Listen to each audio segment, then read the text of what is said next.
Ladies, gentlemen, and friends beyond the binary, welcome to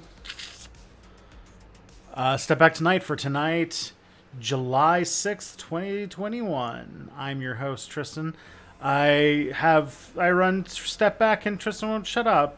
I stream 2 days a week on Mondays and Tuesdays. From Monday, I do the Monday Discourse with Mia Mulder from 12 till 2. And on Tuesday nights, I do Step Back Tonight from 7 to 9, which is what you're watching right now. So it's 7 p.m. until 9 p.m. So whatever time that is where you are, you can factor everything else accordingly. I go by he, him pronouns. You can find my work at stepbackhistory.com or tristanwon'tshutup.com. And if you want to help get my content, keep it stable, keep things going, help me make content, you can go to patreon.com/stepbackhistory.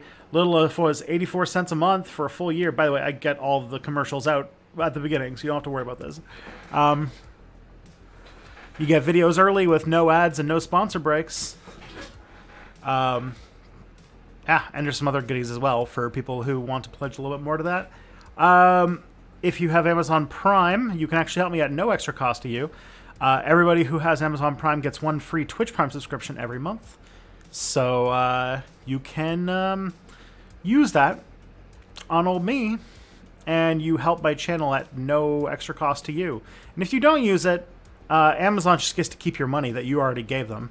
So, use them Bezos bucks. At the same time, also, if you don't choose Step Back, you can also choose another independent Twitch creator. I just recommend that you use it. As for content, my latest video is on Ruby Ridge in Waco. Seems to be getting a pretty positive reaction to that. It's currently my third most popular video that I've made in 2021, so that's a pretty good outcome. My next video, which I am filming tomorrow, I just finished the script today, is on climate refugees and the rights of refugees and climate change and eco-fascism and all that kind of stuff. So, real freaking bright and happy. Okay, and if you want to submit some questions for this stream or for future streams, I'm going to put a link in the chat that you can fill out. And you go in there, you fill the questions. We've got a few questions already, but probably not enough to get through the whole stream. So there's a good chance that you'd get your question read tonight if you put it in now. But yeah, I still keep it for a whole month. So if you're a regular to the stream, you'll hear it at some point. And also, if this is your first time watching the stream, first of all, hello. You're very welcome here. Thank you very much for joining my little community. And please say hello in the chat. I'd like to see how many new people have come out. And join in with the rest of the chat community. We've got a pretty active one, so yeah.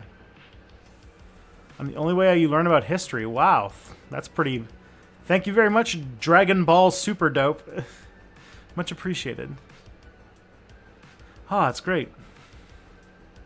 I mean, history's fun, and there's a lot of history you should read.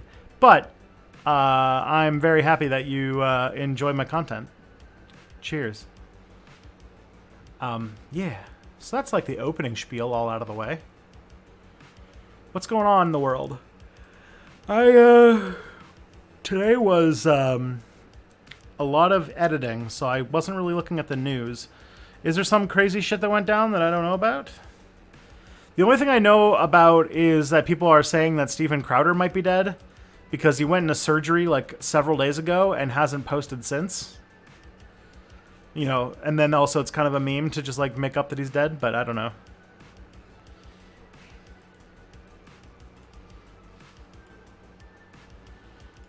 Got so owned by, what's his name? By the Majority Report, Sam Cedar, that he just couldn't recover. Oh, man.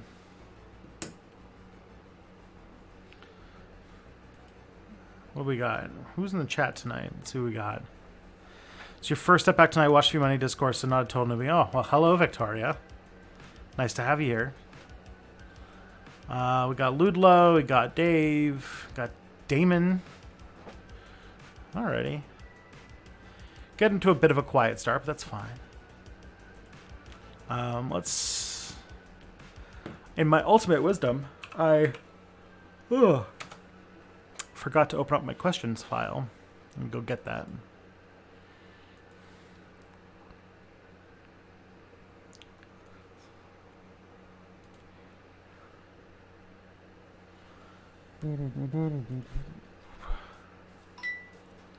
So let's see, what's on the news? Might be different for other people, but let's see. So Canada's new Governor General is Mary Simon, who is an Indigenous, our first Indigenous Governor General and an Inuk leader. So she's like an Inuit. Interesting.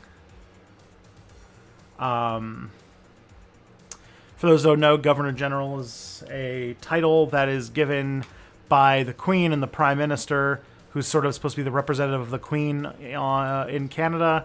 But typically the Governor General's job is to sort of be a mascot for the country at various small things. But they don't really have a whole lot of power themselves.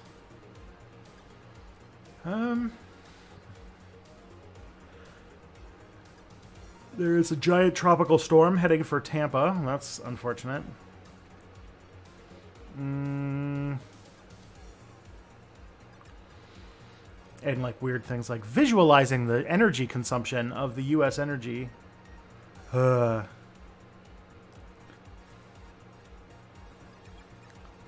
that is all horrible. Okay.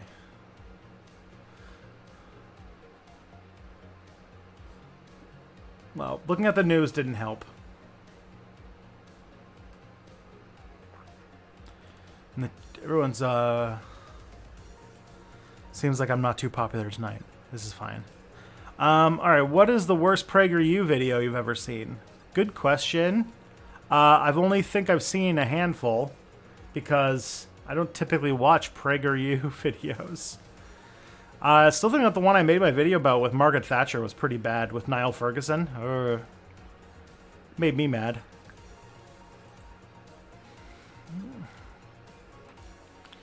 In your last stream, you talked about how Canada is planning to move away from the U.S. What are some specific steps that Canada is taking to move away from dependence on the U.S.?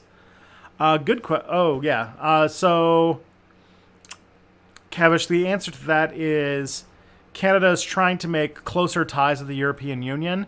And at the same time, now the whole Meng Huawei thing kind of fucked it up. But there's an attempt to... like the oil pipeline that Canada is building through Indigenous territory in BC is because they want to export more oil to China because the U.S. isn't buying as much. So they were like trying to like increase the amount of oil going out of Alberta and towards the West Coast so it could be shipped over to China. Hey, Garrett Polk, thank you for subscribing with the Twitch Prime. Much appreciated. So, that's like the main things I can think of about trying to get away from dependence on the U.S. Other things that just show like how during COVID, Trudeau tried to not buy any vaccines from U.S. companies, like the big ones with Pfizer and Moderna, because if Trump had won the election, he would have. Canadians were worried that they were going to shut down exports to Canada if we had bought vaccines from American companies. And instead, the European Union did that to us. So that's fun.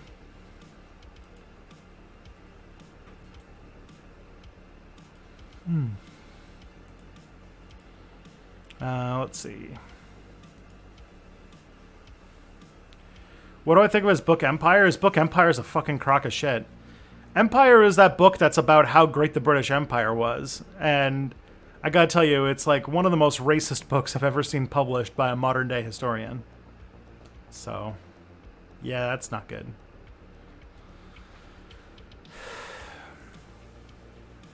Alright, next Next, I got here. How can anarchism exist in a caste society such in India, or will caste have to be annihilated before statelessness?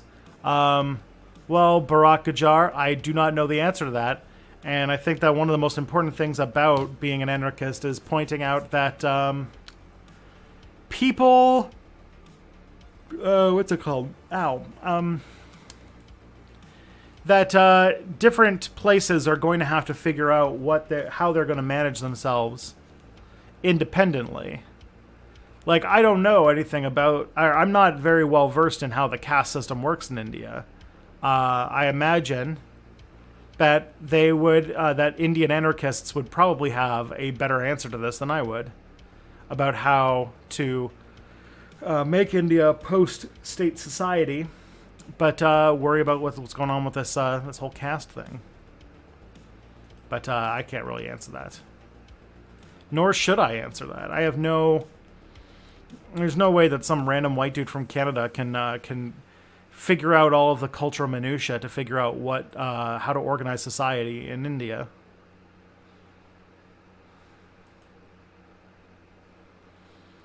All right.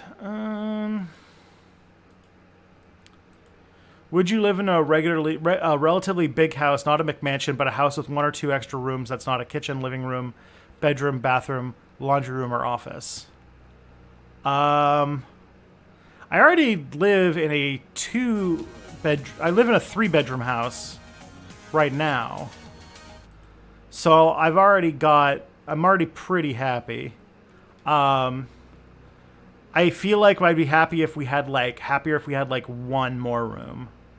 But like that would be going from being like a really good house to a perfect house.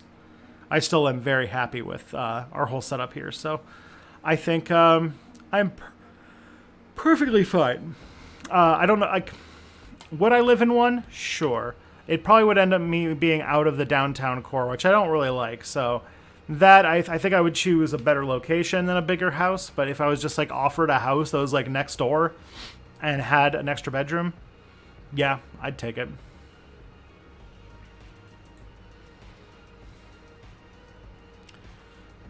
Let's see. I want to get reading more theory to help my understanding. I'm considering reading a few Marxists right now. It's still worth checking out Zizek at this point, ignoring his more reactionary social views. I recall PhilosophyTube commenting that some of his work just discusses that other writers have covered in much more detail. Yeah, I mean, Zizek, this is the thing. People have told me, like, Zizek's one of those people that, like, is worth reading even though he sucks. He has terrible reactionary positions on things, but he has a very strong grasp on critical theory and a certain type of analysis that is very valuable. And so, for what he does, he's worth reading. Okay.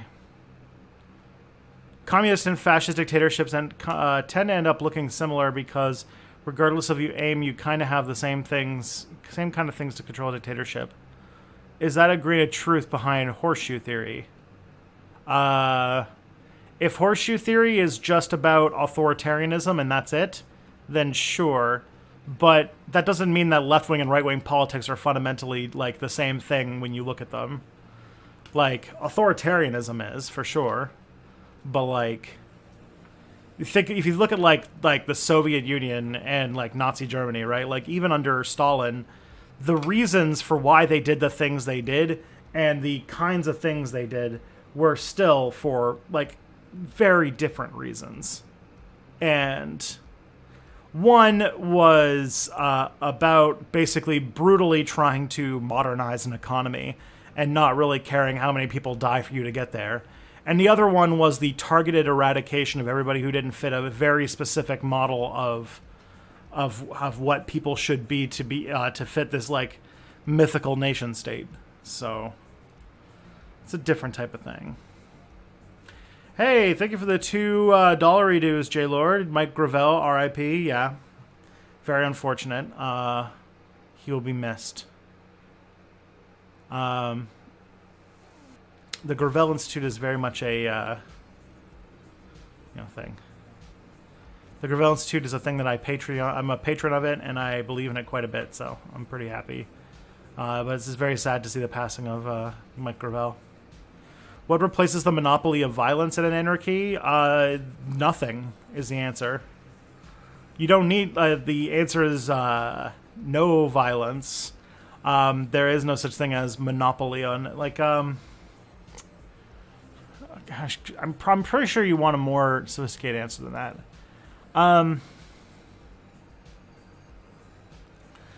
And sort of the main thing that I guess people would say is that if you were to live in a stateless society, that the, like, highest level of, like, dedicated territorial, like, organization would basically be the commune, which would essentially just be, like, a handful of houses, maybe at, like, a small neighborhood. It would be intentionally small enough that it would include just the people who, or enough people that they would all kind of know each other in some capacity, so that there's not really like an abstraction of people to numbers or polls or whatever, and more of a thinking of like when you're making decisions as a commune, it's made through more of a consensus and by you having a sort of idea of who everybody else is. And that they would be highly interconnected and interwoven and very like strong cooperation with other communes to sort of make the more complex society we have today. But and probably institutions that are set up to manage like larger projects and larger things. But the main thing about it is that membership in all of these things is voluntary and is organized with as horizontal a structure as possible.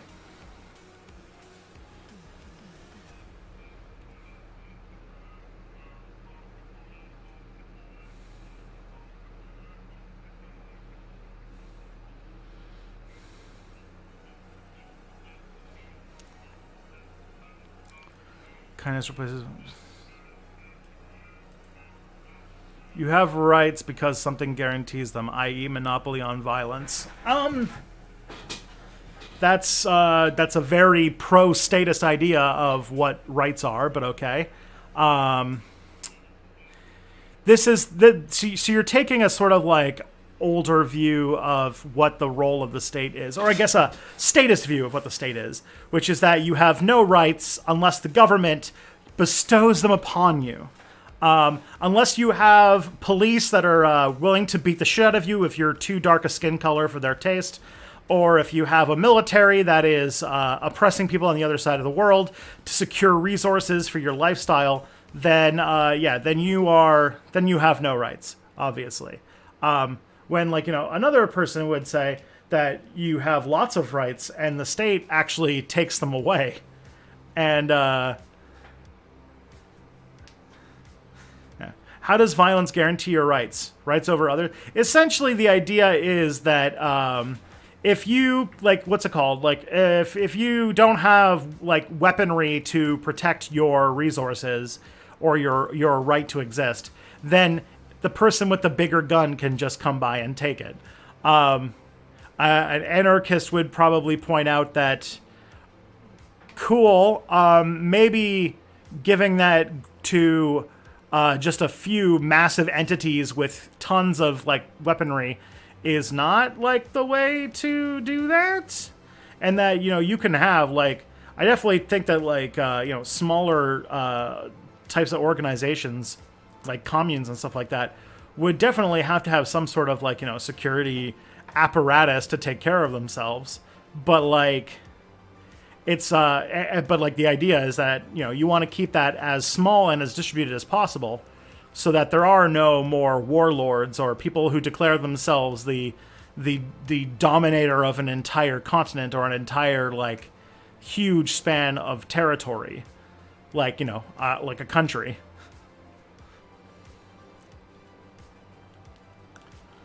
The certificate frame's been straightened. Yeah, I got bored and decided to do it because I don't know. It sucks because it kind of means my mom will win, which means I have to go and tilt it again when I record my video tomorrow.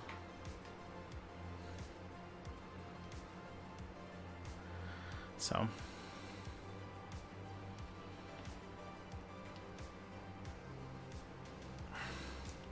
The other thing that would guarantee your rights is sort of like an Ubuntu type relationship with the rest of the world. The idea that you exist like because other people exist, and realizing that sort of web of interconnectedness and mutual aid would be a way to dissuade the sort of like, the very false idea that was raised that life was cruel, brutish, and short in the times before they had governments to put people in prison. So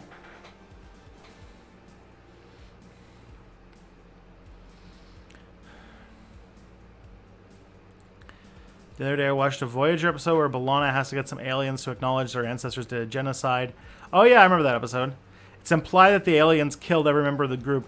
If that's really the case, what good can come of acknowledging it? There's no one left to make reparations to. I mean, if you, what's it called? There's the whole, like, you're doomed to repeat history that you don't acknowledge. And I think it's still, you owe it to the memory of those who were gone to, reckon with history. Like, there's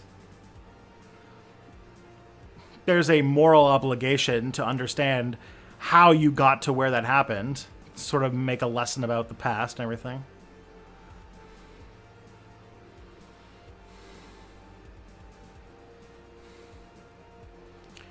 A blockchain could solve this to at least make it manageable and have value exchange models so your free work investment can be redeemed within the network.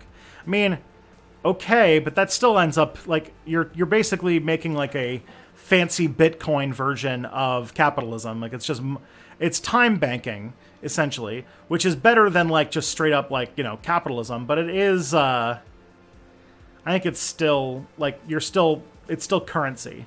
And currency has problems that come with it, I think. But if you leave a vacuum, someone will come and fill it and then define the society. Oh man, where's my button? It's back here. So, all right. But if you leave a vacuum, someone will try and fill it. Citation needed. The basic presumption of government is people need to band together to protect them from other people. Citation needed. All right, there we go.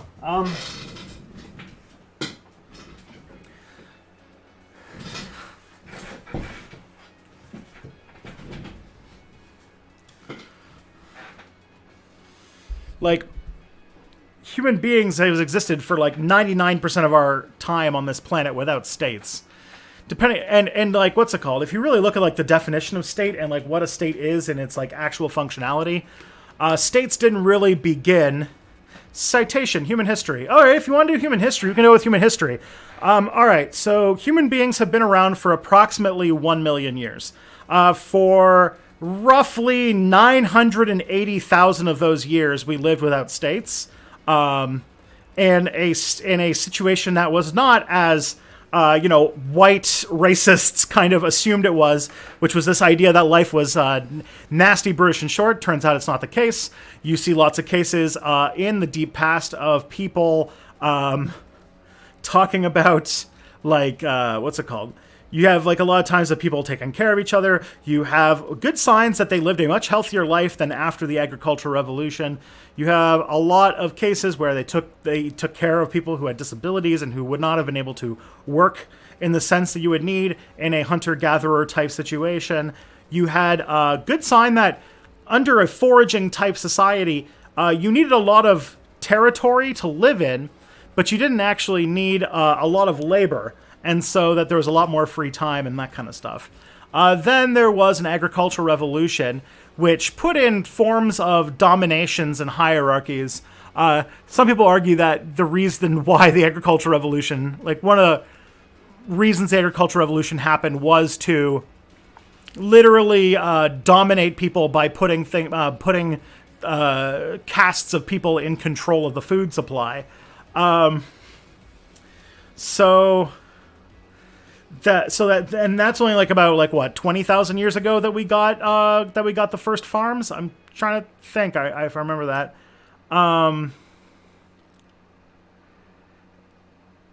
Let's see. So you go into that situation, but like you can see, there's this really great book called The Art of Not Being Governed, which is a look at a lot of the times of like what life was like for a good amount of human history, even up until close to the modern day, in situations where you didn't really have states.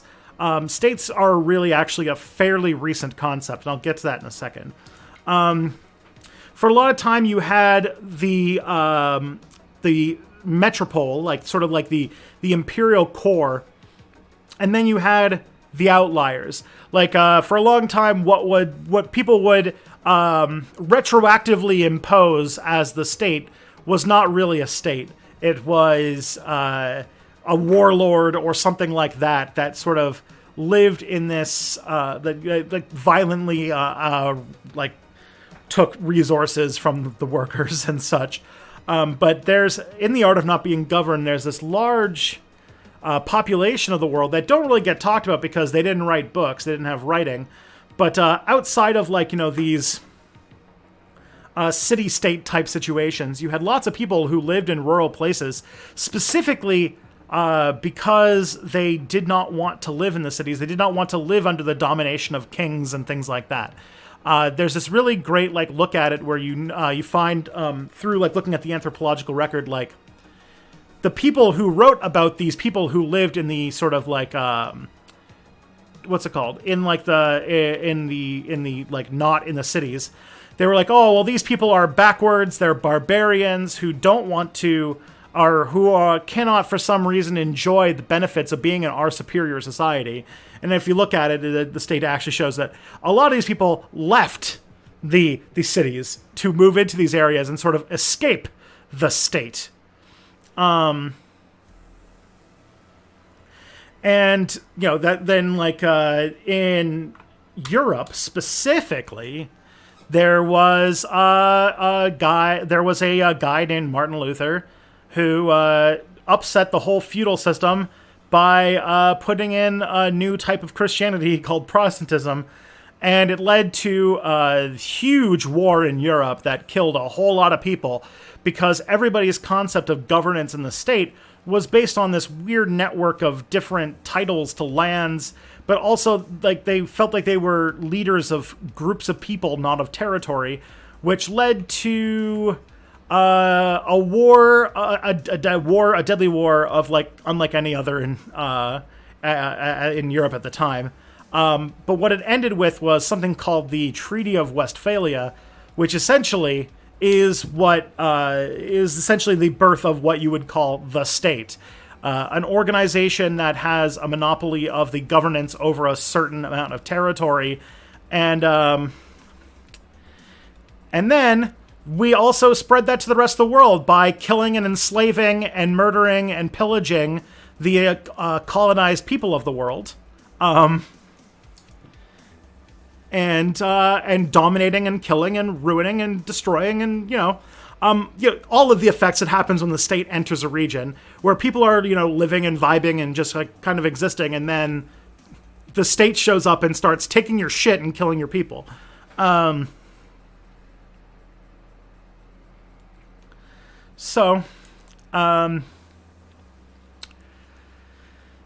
then we just sort of built on that until we have this day where now you are without any consent, without any voluntariness. When you are born into a country, if you are born within the borders of a country, it claims to own you. You have to listen to its rules. You never had to consent to that. You have to follow all of its edicts. You have to live under its economy. And if you want to opt out of that, you have to go somewhere else. But the thing is that there is no spot on Earth where there are not organizations specifically doing this exact thing to everybody. So there's no way to escape living under the domination of some sort of empire that tells you what you can and can't do. And yeah. So I would like to maybe be inspired by some of the ways that we lived beforehand, and also by a bunch of new ideas, lots of really cool theories and stuff about how to organize ourselves, and maybe we can live in a society where where the primary way of human organization is not hierarchical violence. I know, really strange concept that we could maybe have a world where the logic of colonization and feudalism do not dictate the way that we organize ourselves. There might be some other ways.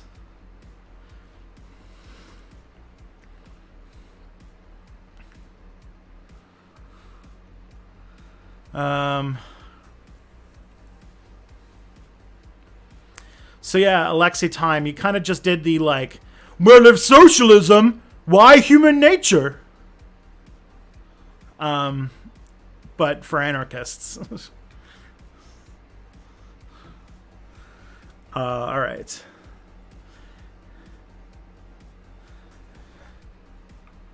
Check out, if you're really interested, check out The Art of Not Being Governed. I think that's a pretty useful book. I should probably make a video on it. It's a very good book.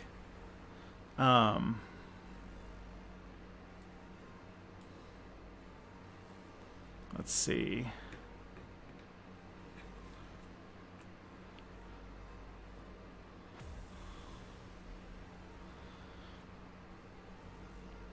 Didn't the idea of the social contract between government's population only come about during the Enlightenment? Yeah, it came about by a guy who was trying to write a lot of stuff about why colonization is good.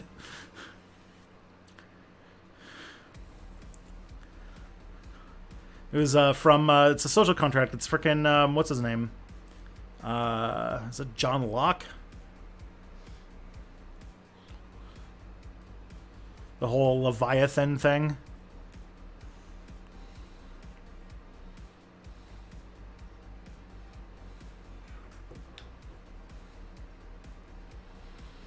Centralization is such an unnatural state for humanity. It rarely lasts for that long. Yeah, like, the thing is, if you have a human organization that's so large that that the only way that you can sort of understand the people living in it is by looking at things like approval ratings and like if you have an organization so large that you cannot identify like every individual person within it, you're going to start abstracting people. And when you start abstracting people, you start dehumanizing people. And when you start dehumanizing people, you start trying to legitimize their violence, or legitimizing horrible things happening to them. Lots of great examples, even like, under the auspices of creating human equality on Earth. The Soviet Union basically like worked people to death and like did like, at least especially under the Stalin regime, led to like, imperialism and wars of aggression and suppression of political will, all in the name of freedom and equality. And it's like, okay. I'm good. I don't need the state, thanks. Did human living standards get as good as they were before the agricultural revolution? Again, I say the 1920s or maybe the 1950s. As interesting as I find Rome, I definitely want to be a hunter-gatherer if I lived 2,000 years ago. Yeah, for sure. Okay, so the human living standards, were they as good as they were before the agricultural revolution? Depends on the time. Human living standards before and after the agricultural revolution were very, if anything, it seems they've gone down. Like, if you look at, like, the skeletons of early agricultural revolutionary societies, people's life expectancies were much shorter. They show a lot of signs of, like, tooth decay and, like, stunting and, like, malnourishment and things like that, because that's what farming did to you when you ate nothing but bread, when, like, people were vibing in the forest, eating meat and vegetables and that kind of thing.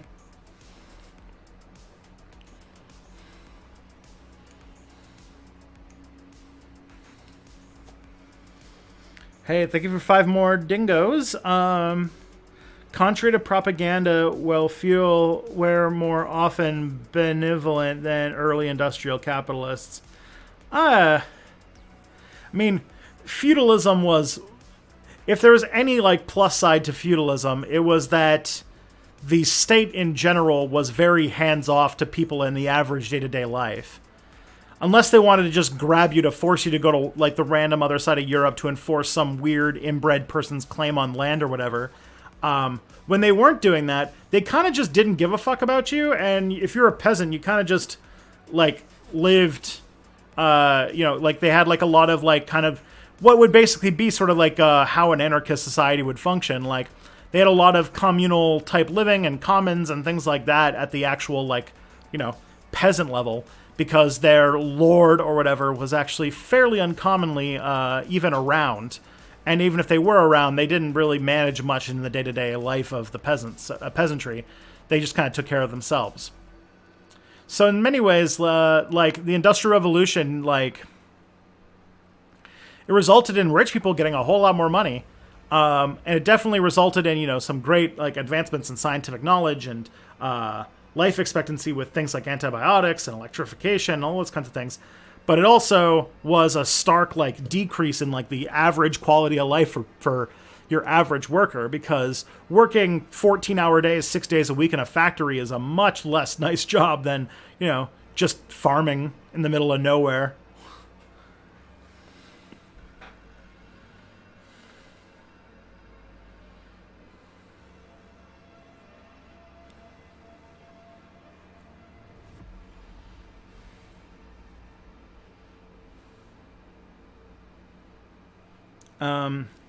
Would ancient Near East and Asian governments not count as states? They held military power, collected taxes. Oh yeah. There was definitely like empires and kingdoms and things like that. Like I'm not saying that. It's more the like, this is my territory. Like the thing is, like even like old imperial China and stuff like that, their territorial claims were much looser and much more porous than you would think today. It's kind of why it's hard to draw maps of the world before the 30 Years' War. And any map of the world before the 30 Years' War is a little dubious, where the borders are, because borders were not really a thing yet. And it was the Treaty of Westphalia where they went like, all right, we're going to draw lines on the map, and then we're going to say that this organization, this king, this republic, this whatever, owns every human being that lives in this territory.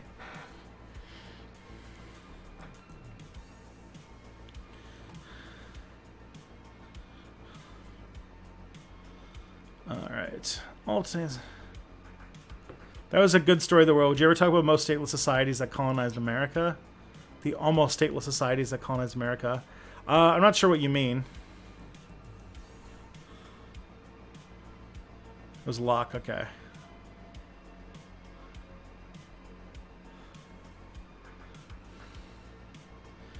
They are states, but Westphalian sovereignty is more about the nation state, not states in general. And there you go.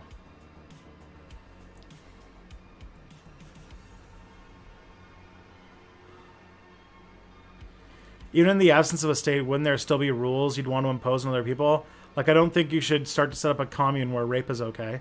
Sure. Yeah. Fair. This is definitely why I don't think that any one group should have that much power. If anything, what you're talking about now is a worse problem when there are states. Because, like, we have states that can get away with doing absolutely horrible shit, and we can't really do a whole lot about it, If someone tried to set up a Saudi Arabia that was, like, committing horrible human rights abuses, we'd be able to get involved, because this, like, Saudi Arabia commune would be, like, 100 people. And everybody around, like, nobody would be too powerful. So in many ways, getting rid of states makes this less of a problem.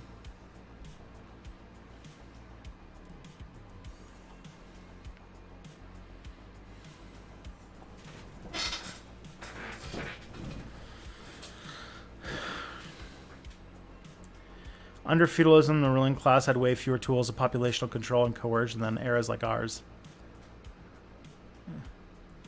This is also why peasant rights were so high, while today it's a greater effort for us to simply protest. Yeah. It's almost like we shouldn't have institutions that have that much power, that ability to commit violence on people. Feudalists had the right of the first night, so I guess they scoured the communal houses for fresh meat. Oh, dear God. I don't know too much about prima nocta. I don't know if it's... Because it feels like... it might be like a thing, but also it feels like it goes very much against like, medieval ideas of chastity and sexuality and such. And I'd be very curious if like I'd be very curious if prima nocta was like a thing that was like not a thing that was done very often, but it commonly was used as a propaganda tool to talk about how evil people were. But I also am talking out of my ass in this situation, so I'd have to actually... I'm not a medievalist, so I can't really say too much about that kind of situation.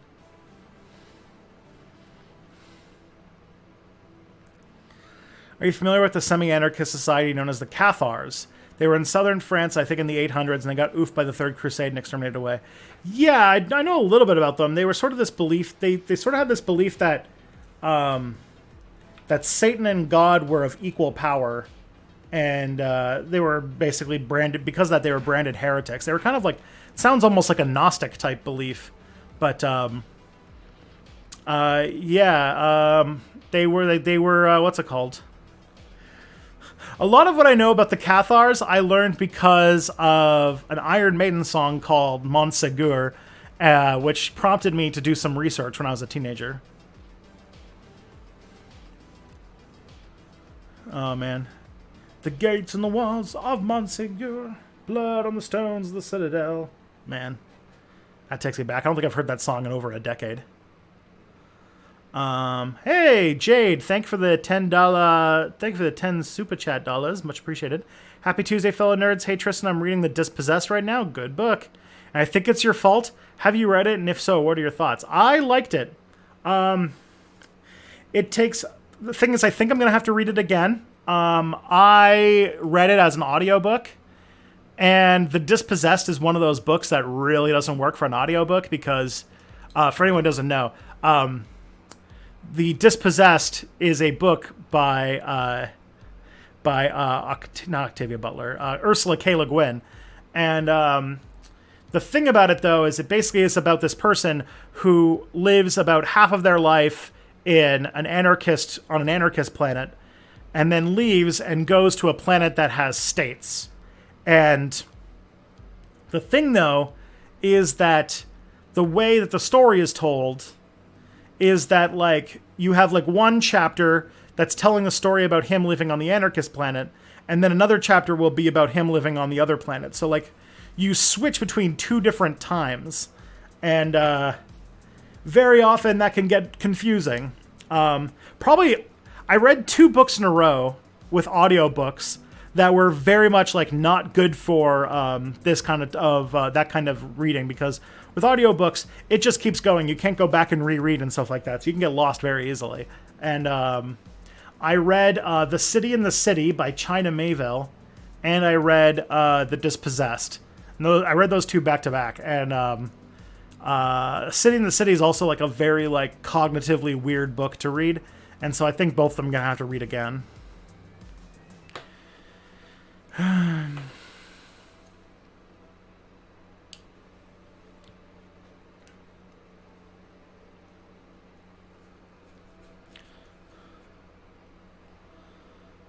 All right.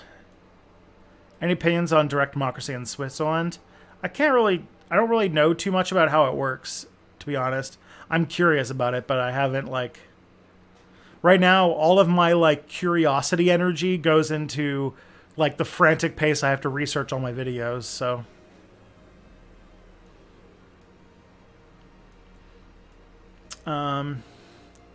If France and Britain couldn't agree on a treaty, the entire collection of smaller, weaker, less prosperous states wouldn't be able to stop them. Yeah. Communal power also held spread responsibility from one small group. Oh, Hey, Jailord, thank you for the Aussie dollars. Sorry with the typos. Feudal lords were not great, but some of them at least had codes of honor. Eddard Stark and feudal lords like him did not and would not survive the Industrial Revolution. Sure. Eddard Stark is a fictional character, but I think he's more based on, like... sort of like Iron Age nobility.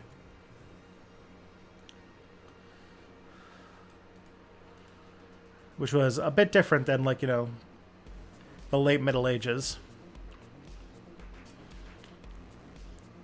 And, like, by the time you got to the 30 Years' War, you were, like, near the end of the Middle Ages. You were in the, what's it called? You were very close to the early modern period.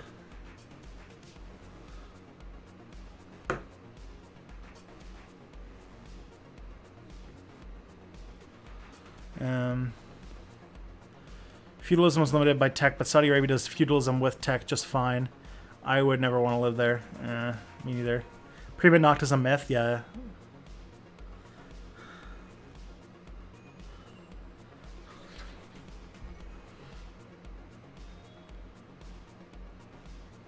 Learning is metal, yeah. You're gonna have to look for that song now. Don Trump 901. The song Montsegur is on a Iron Maiden's 2003 album Dance of Death. A very good album. Probably, I think it's very much. I think it's like my number 2 favorite Iron Maiden album. That's the thing I haven't talked about on stream. I used to be like ridiculously into Iron Maiden. It was my like.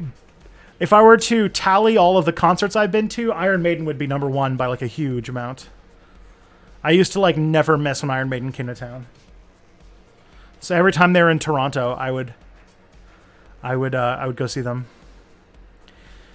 And for the Dance of Death tour, I remember I went to Montreal when I was like 14, which is like, it was like an overnight thing just so I could go see Iron Maiden in Montreal, and it was like February, so it was like wintertime and everything.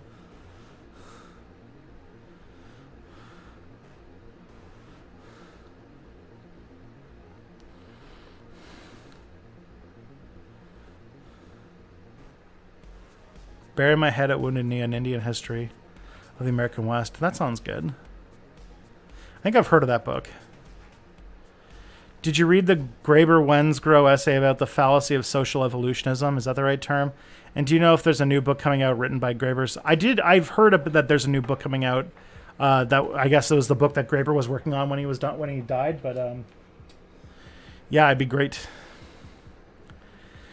The City in the City was very cool. It had a really cool concept. I need to read it again because it was if you miss too much, you're gonna get lost very easily. I was confused. The Dispossessed with the Moon as a Harsh Mistress. Oh yeah, those are very different books. I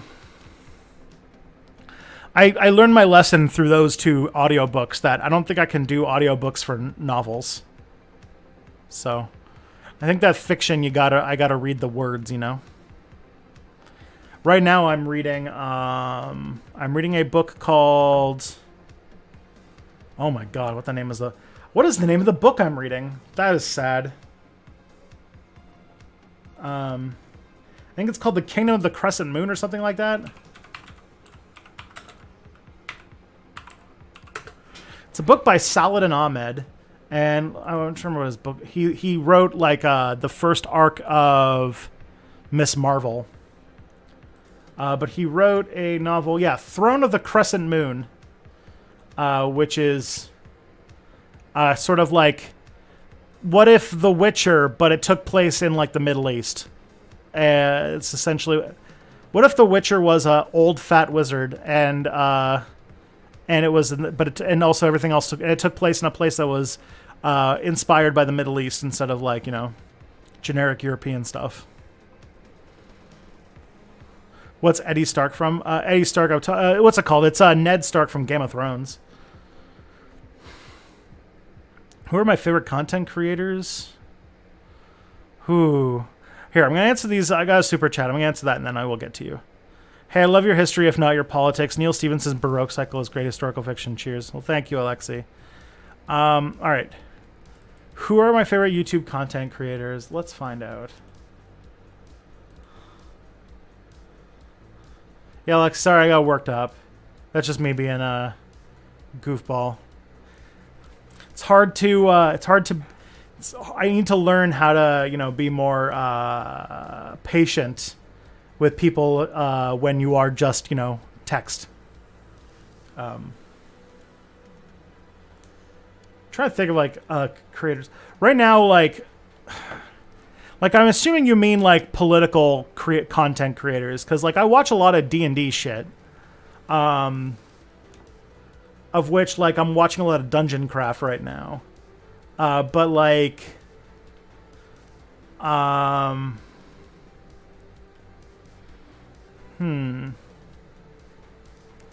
just see what I got on my list here. Like I really like Renegade Cut. That's a really good one. I really like Thought Slime, obviously. Pop Culture Detective is pretty good.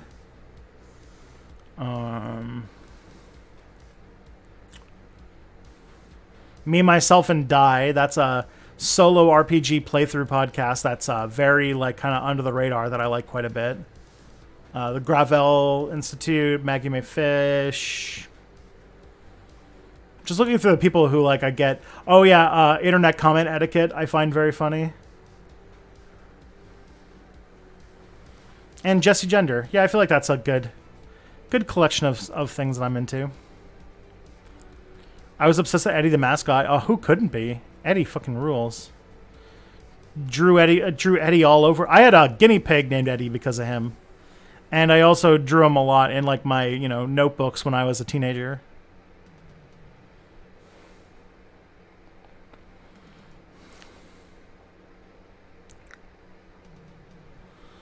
Okay.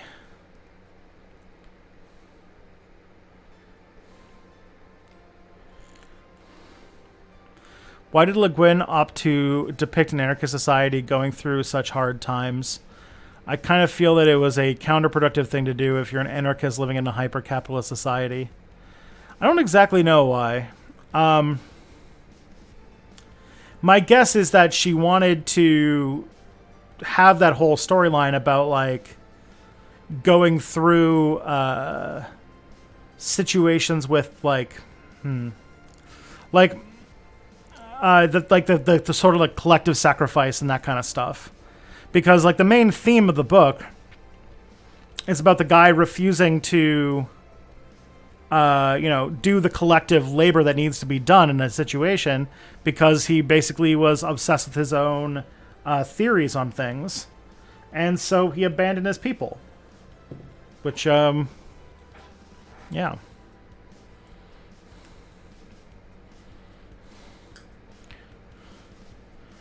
Witcher is very Polish and Slav, not just generic France. Yeah, fair.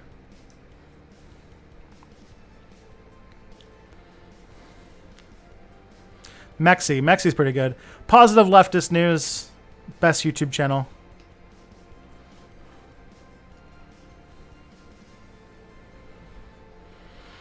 I'm trying to get into making better ones now, working on about the 8 Jesuit saints that began the church disruption among indigenous people in Ontario. Interesting. This channel have a non-niche day or time. We'll come back. May more info on your bio. Call me not dedicated to yet. Pop Anarcho has a bad taste. This channel have a not niche day and time. So I do 2 streams on Monday and Tuesday. My stream on Monday is more European friendly time, and this is my North America friendly time. So if you want, on Mondays I stream from noon till 2 Eastern, which I think is about 5 or 6 in the evening for Europeans if you're in Europe. Call me not dedicated to you yet. Pop Anarcho has a bad taste. Not sure what to tell you. I am an anarchist. I have been an anarchist for 12 years, about. I have. It is a thing that I don't think I'm going to be giving up on anytime soon. I'm not just going to become a tanky because I got yelled at on the internet by a bunch of people with North Korea flags in their avatar or whatever. I have been an anarchist for almost half my life, and it is, it is not something that I came to on a whim. It's not a phase. It's something that I have read a lot about. It is a thing I have defended and dealt with for a very good chunk of my life. So, read Lenin Anarchy. Thank you. Thank you, Mildred. Much appreciated. Nice of you to show up.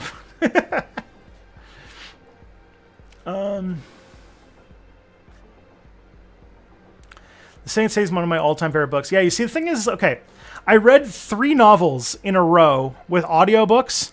All 3 of them were probably some of the worst books to read with audiobooks, and all of them resulted in me having a hard time understanding what was going on. And with 2 of them made me walk away thinking that I didn't like the book, but I think it was just that I did not get them very well. Which is, because one of them is like one of the most like classic novels in history. And then the other one is not that.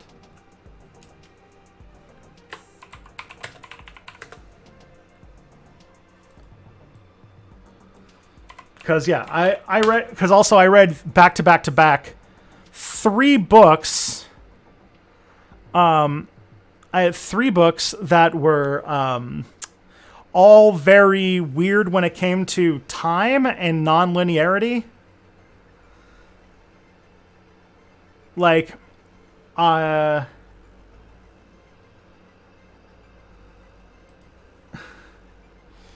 So yeah, one of them was The Dispossessed, which, yeah. The other was, the other was City in the City by China Mayville, which I went completely over my head listening to it as an audiobook, which means I definitely have to read it again. The other is, I'm trying to find the other book's name, because it's like a very famous book that I am going to be super fucking embarrassed for forgetting the name of. But it's a science fiction novel. Yeah. I'm about to get it. It's by Kurt Vonnegut. Slaughterhouse 5. That was it. Slaughterhouse 5.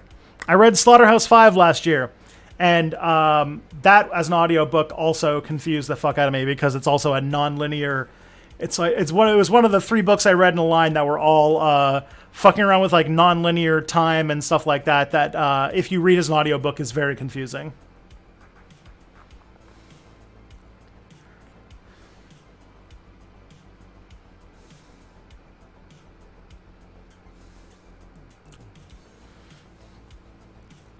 Because also Slaughterhouse 5, as Mildred's told me, is a book I should very much like because it's a pacifist novel about World War II, which should be pretty good. I need to read it again. Yeah.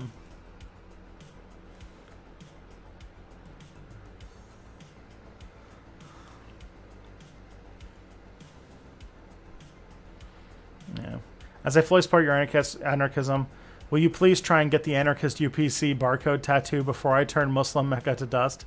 Thanks. Great show. Oh boy. I do have an anarchist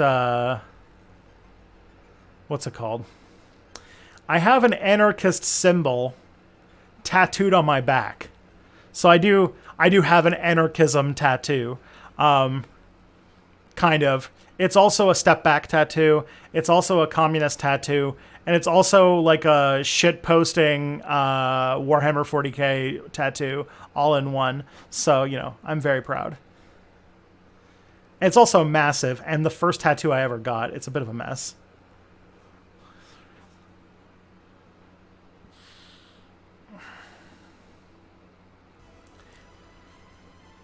The last novel that I read with audiobook before I kind of stopped it, I actually did enjoy very much, and it was not like it was not the same kind of situation because it was a much more linear and easy to read novel, which was I read the Parable of the Sower, which is a very good book. Octavia Butler is a fucking genius. How big is the tattoo? It's about the size of a sheet of paper. I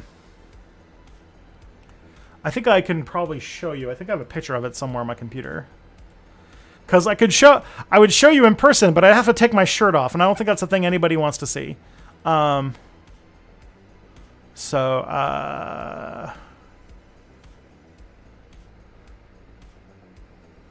I might have a picture of the tattoo somewhere. Because I know I occasionally have it to show people.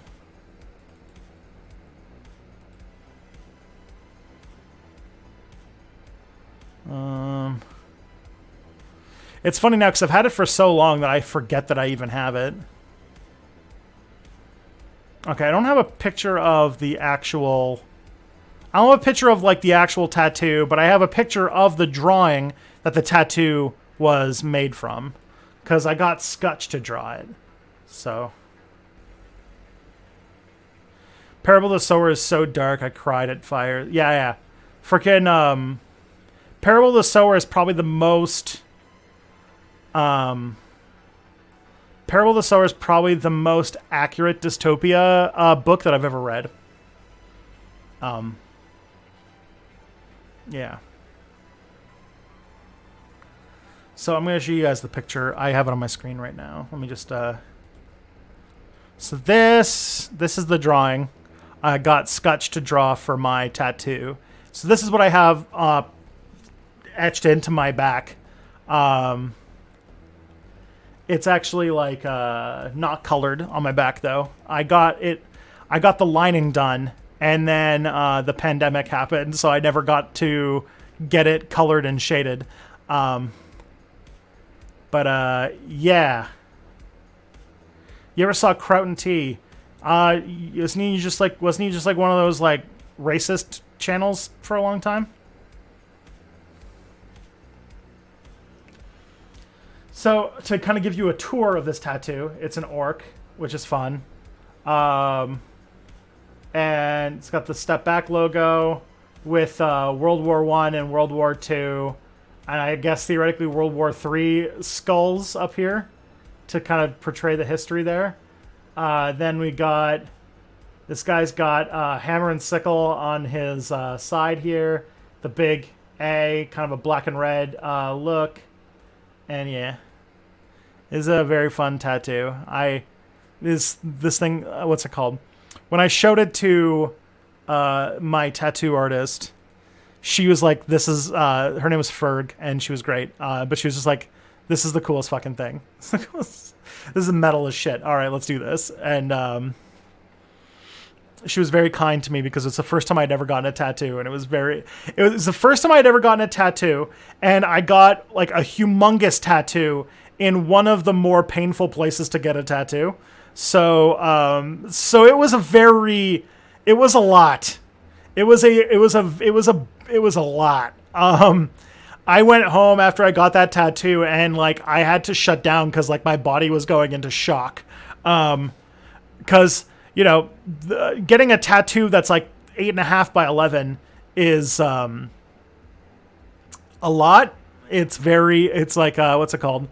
It's like jumping into the deep end. So I was in a lot of pain after sitting for like I think it was like the better part of 4 hours.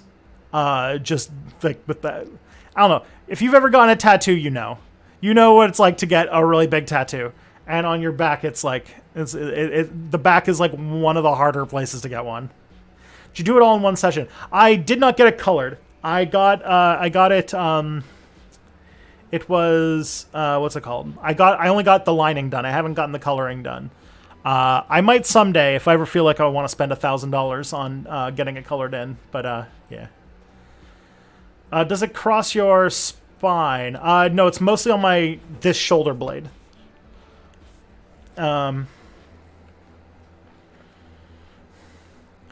regard to Thought Slime, do you know if Matt is a dead name? I can't get an answer for anyone on this.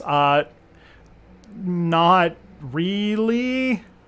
I asked him what he wanted to be called via text message, and he said whatever. So I don't know. I don't think it's as hard and fast. I don't think we're into dead name territory now.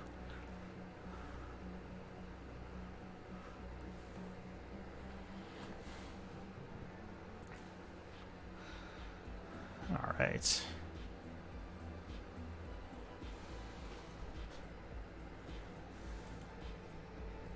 Very proud of that tattoo. Hey, thank you for the $2, John Barlich. What do I think of the Dora and Kyle drama? I don't know what this drama is. I know Jimmy Dore is kind of a piece of shit, so I imagine that it's not going to be as fun. I enjoy tattoo pain, and it's necessary to take breaks. Okay. Well, it was like she said to me when I got it, like, this is going to be like 4 sessions.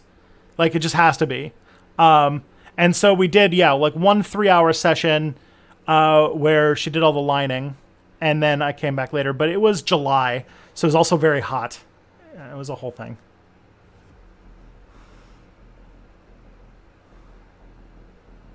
Just got your channel yesterday, down to your white supremacy series and your religion series. Both were excellent watches. Well, thank you, Ronnie. Much appreciated. There's going to be 2 more episodes of the white supremacy series. And then once I get to 100K,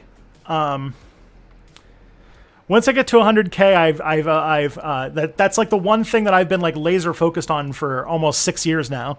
So if I actually get to 100K, which right now I think I'm getting close to 95K, so getting there. If I can get that last 5,000 subscribers, I will be in I will be in a much different space where I am going to be pursuing my creativity, my creative interests a lot more than I was in the past. So that's my plan in the future.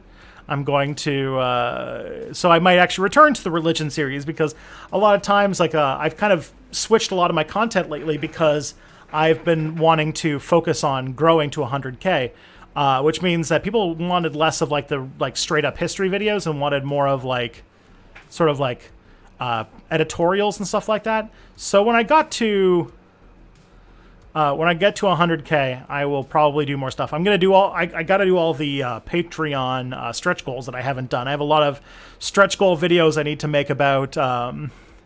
I need to make a dead countries. I need to make a few dead countries, and I think I have a religion video on Scientology I'm supposed to do. So we'll see where that goes. Well, you got a haircut. Looks good. Thank you.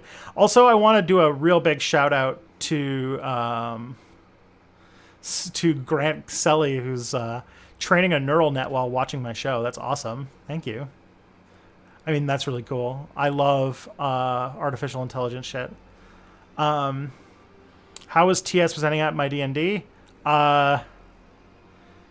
We can't, what's it called? He got his second shot last Wednesday and got sick, and we canceled the session. So we'll find out tomorrow.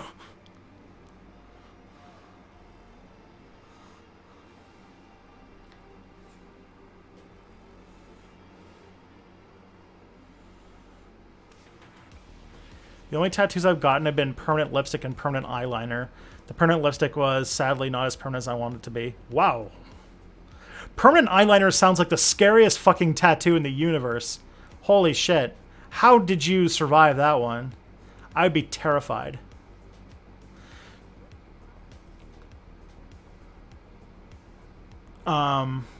Tristan got a big tattoo. Nice. Kind of. I mean, yes, I did, but I got it like a year ago. Actually, I got it now almost 2 years ago. It was one of the first things I did when I left my my old job and I went full-time on Step Back. It was sort of a thing I got to celebrate going full-time on Step Back, because I got this huge tattoo on my back. It was great.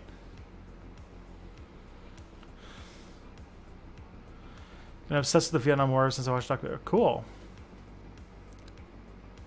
A lot of TO tubers on the left made me want to make my own channel more leftward. Yeah. Thanks for straightening your diploma. No, I was gonna unstraighten it for when I record tomorrow. We still don't know how to win some Emma Goldman prints. Yeah, I'm gonna do a giveaway when I get to 100K. So you guys see up here, this is a print I have of Emma Goldman's of her mugshot for when she was arrested for being possibly in connection with the murder of President McKinley. And the nice person who sent that to my P.O. box gave me 4 of them. So I have 3 more that I need to give away, and I'm definitely going to give them away at 100K. Can I do a video on the anti-woke left? Well, thank you for the dollar reviews. It is on my list of things to do. I will tell you that. It's on my list of things to do. It's just that a lot of my videos are chosen via a poll, and I've had a poll now going for a few months, and it never wins. But if it does one day, then I'll definitely talk about it.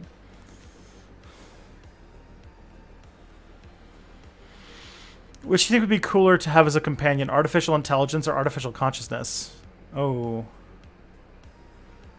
I would go with intelligence for me, but, you know.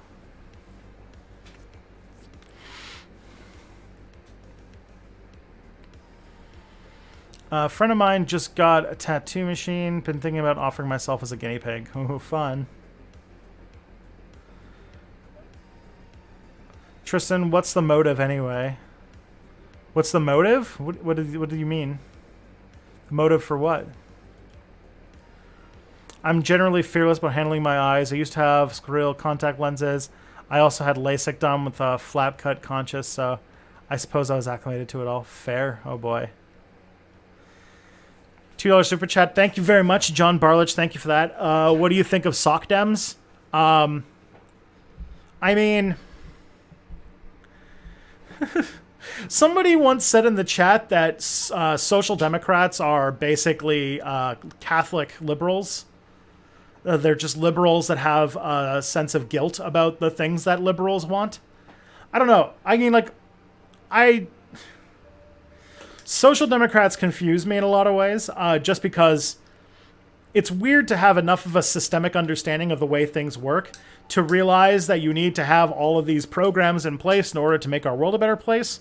But then you don't have enough of a systemic analysis to realize that, you know, all you are doing is building bigger and bigger band-aids on a system that is like inherently destroying itself, and that if capitalism is not destroyed, there will not be a human species around in 100 years, and so I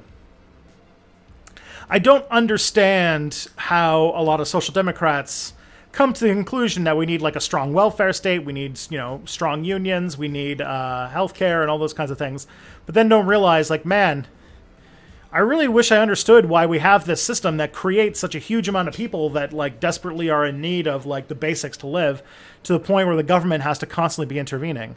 If only there was an economic system that was, you know, not explicitly designed to funnel money into fewer and fewer hands.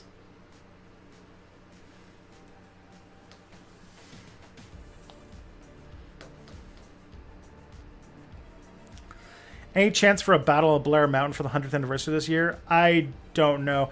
Like I said, that's not a thing that would get me a lot of subscribers right now, and I'm kind of focused on that until I get to 100K. And I've also noticed that anniversary type videos don't do actually all that well. I was going to do a video before I kind of changed my gears. I was going to do a video on the Tulsa riots because they also turned 100 this year, but it's definitely a thing that I want to do probably after I get to 100K and I can start doing more stuff. By the way, did you answer my dispossessed questions at some point? There's a fire truck and ambulance outside my boat. I'm on holiday and I went to find out what was going on. Yes, I did answer your question. Also, why are you watching a stream while you're on vacation? Shouldn't you be like vacationing or something? If I was on a boat, I wouldn't be watching me.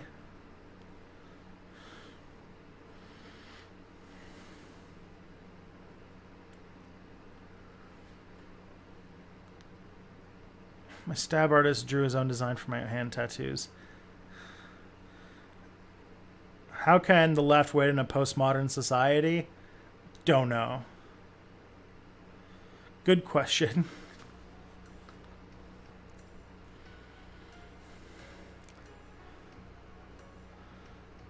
In my mind, you know, like, I'm not exactly sure what you like. The thing is about postmodern society, postmodern has like had its meaning stretched beyond all possible definitions at this point. Like, I always see it as the, you know, critical analysis of everything, radical doubt, that kind of stuff. Constant critique of all sort of states of being. While other people define it as bad thing that I don't like and don't really put much thought into it otherwise. And I don't know where to go from there.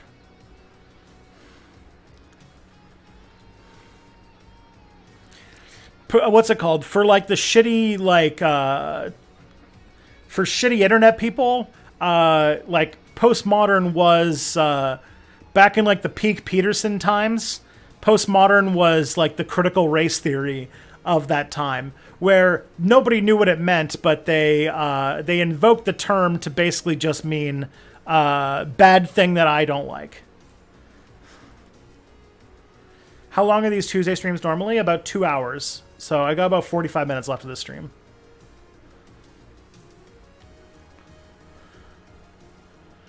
I watched you on vacation a few years ago, especially when driving for hours. These streams are nice. Okay, yeah, if you're driving, that makes sense. Is there a way to keep a social democratic society from degrading into a less equitable society? Yeah, it's called moving to socialism is the answer.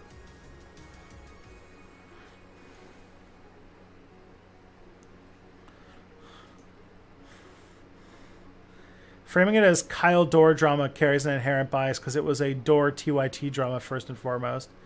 Oh, I don't really know too much about, like, I don't know what's going on in that situation. I'm not like the hugest fan of Jimmy Dore. In fact, as I said, Jimmy Dore is kind of a piece of shit. And now he's fighting with TYT, and TYT are like, I guess they're fine. They have a lot. TYT has a weird habit of making really shitty internet personalities.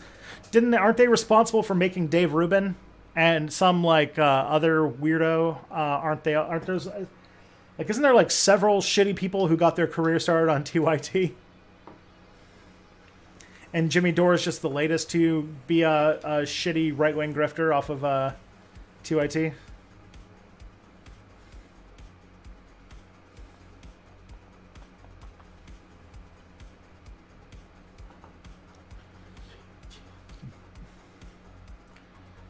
Oh, synthwaves keeping me alive. It's counterproductive, and Jimmy Dore's not doing any favors. You can absolutely be correct and still be completely toxic. I guess. I don't exactly know what's I don't know what this drama is even about, so I can't say anything about it.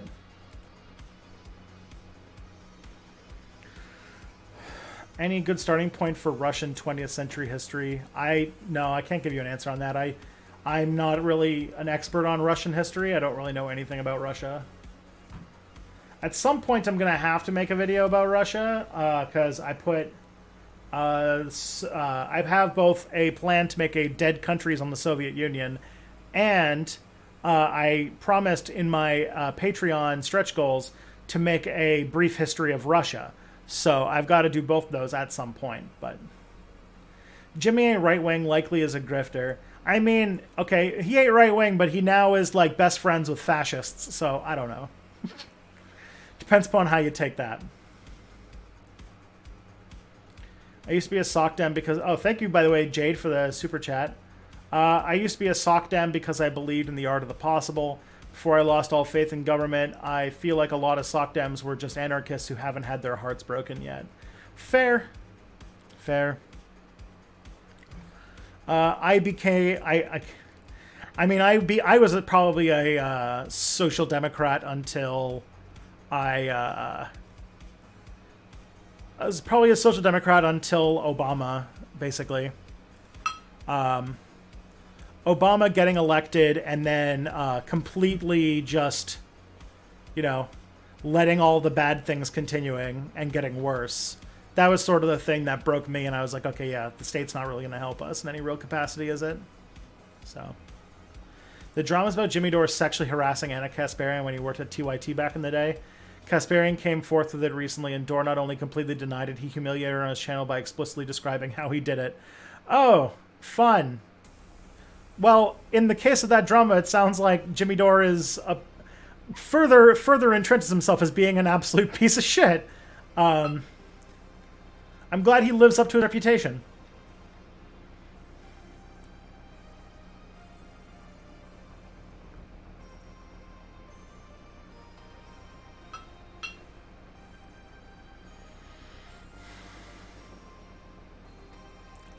Seems like there's a Marxist meme that anarchism doesn't know how to deal with the state. What is your response to this? I can't speak for all anarchists, but I mean, there's a few ways to answer it, which is one, yeah, that is a problem. If we had solved it, there would definitely be more anarchist societies now, wouldn't there? How do you deal with somebody with an organization that is higher that what's it called? Centralizes way more resources in order to essentially inflict violence upon people who won't bend the knee to their will. Yeah, that is a problem. But the other thing to say is,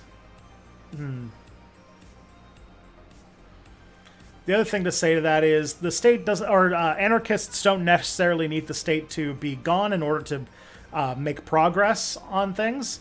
And anarchists are very good at setting themselves up and working in sort of the vacuums, if you will, like in Rojava and stuff. But also, like, you can have anarchist organization outside, like one of the things that I wish to do. One of the ways I think that anarchists might be able to succeed is by sort of building mutual aid networks in all of the areas where the state has pretty much given up on helping people. So, like, if the government won't do anything about infrastructure problems, then we should be dealing with infrastructure problems. If we're going to, like, anarchists should be, like, moving into spaces to make sure that, like, people are fed, that people have homes, that people are being taken care of, because that is a pressing need in our day and age. And anarchists are, and people get so mad when I say this, but anarchists are primarily focused on praxis and action, and not so much on theory and idealism. And so anarchists, even when the state exists, can show up to, you know, run food not bombs, or try to build mutual aid networks in disasters and stuff like that. And I think that that's probably the way to, you know, move.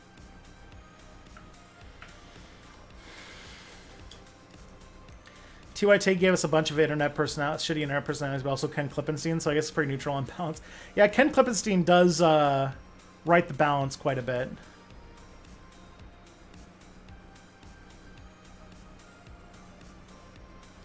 TYT has a lot of people who have gone off on their own, half decent, half off the walls, yeah.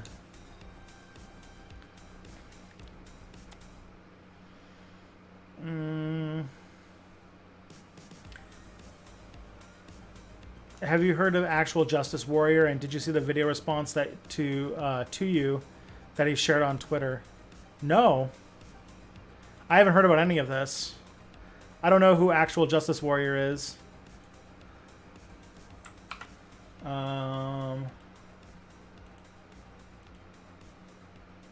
Did I get called out? Did I get owned? Did my ass get destroyed with facts and logic?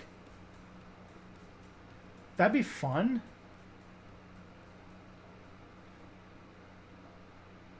I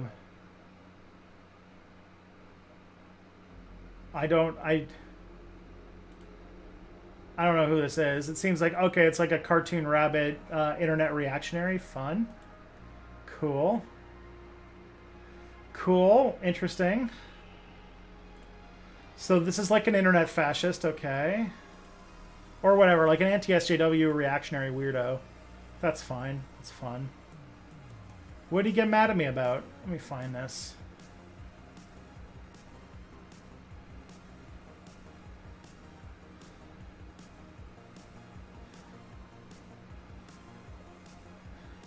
You would have thought that if a reactionary got mad at me on Twitter, that I would have gotten some, like, I would have noticed, because a bunch of, like, their flying monkeys would come after me.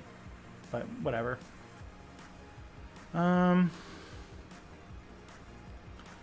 the Middle Ages, some monks dug a load of peat bogs and sold them for fuel. In the 14th century, the trenches they dug flooded and created a wetland area. Now it's a popular holiday spot in Norfolk. That's kind of cool.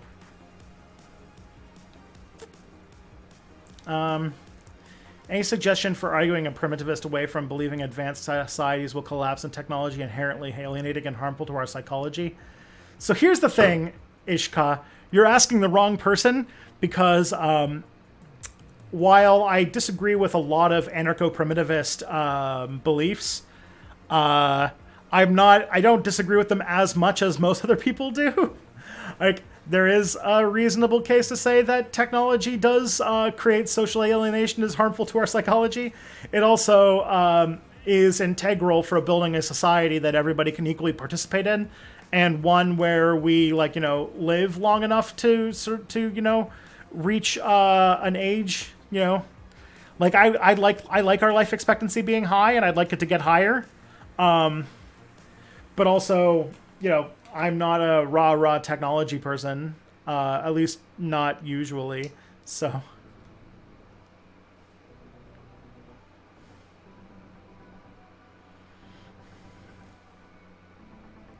what do I think of Odo and Quark's relationship in Deep Space Nine? Best gay couple in all of Star Trek.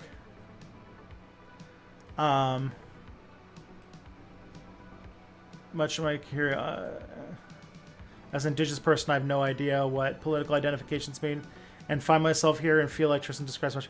Yeah, this is a bunch of us having fights over arguments that happened like 150 years ago between a bunch of dead white guys. Very white guy thing to do if you think about it. You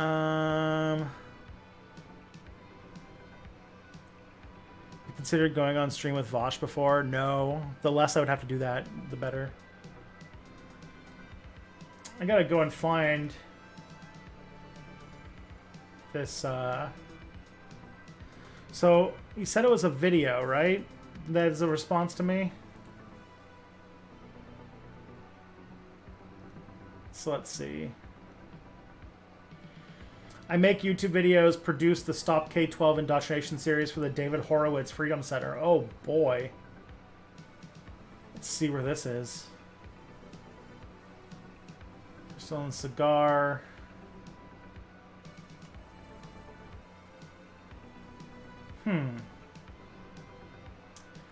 Debunking step back on policing part 1. So I got sent this video on policing. It's actually pretty good. You trace back police departments even further than I had previously, completely destroying the left's slave patrols argument. Okay, so it's not mine. It's some...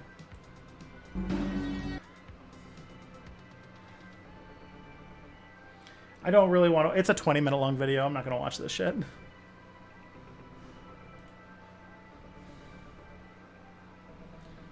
Oh, man.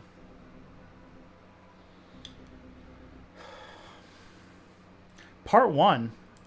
So... Yeah. Have I seen Bo Burnham's Inside? Exactly how traumatizing was it for you? Because it got me. Yeah, it got me. I've also watched it. I've watched now probably Inside. I probably watched it like 3 times all the way through. Sometimes it's probably I've listened to the album a whole lot more times. What's it called? I've been obsessed with it. So follow up. Is there a reason you wouldn't want to go on stream with Vosh? He's a jerk. I'm not really a big fan of, like, debate bros, and, like, the guy's just kind of a prick. Like, I don't know what else to say it. I just don't want to deal with him. I don't like his vibe. I don't like his, like, constant defending of the Democrats.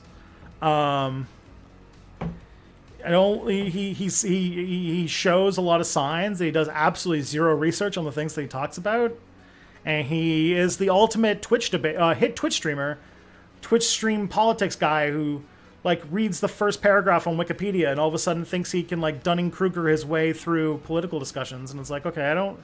But he's really good at appearing confident in his debates and his streams. And for a lot of people, that's all you need. You just need to appear. You just need to appear strong.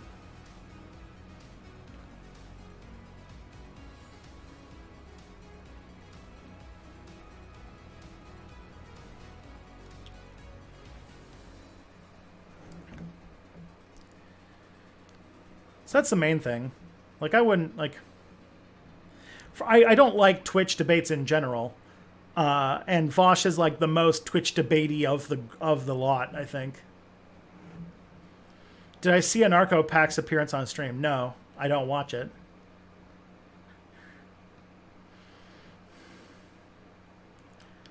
What's the strangest thing you've ever stepped on, preferably when walking backwards? Scorpion. When I was in Arizona.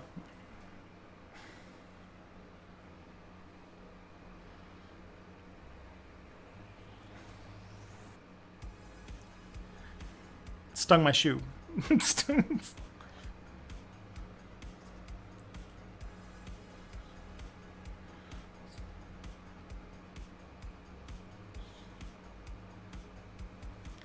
Am I going to do a video on Rummy in the Iraq War? I'm thinking of doing a Iraq War video in 2023 to coincide with the 20th anniversary of the invasion of Iraq. That'll be a bit of a longer thing. I am doing a 9/11 video in August, so.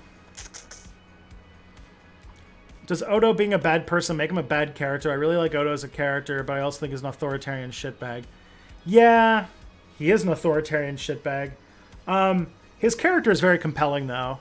Like, if you forget that he's a fucking cop, and you just think of him as, like, a person who's exploring his existence and learns how to be, like, a very fundamentally alien to being, like, part, that was basically raised by fascists to becoming, like, a human being who believes in, like, the sanctity of life and everything like that. And then having to face off against his own people who don't share those new beliefs. Pretty compelling.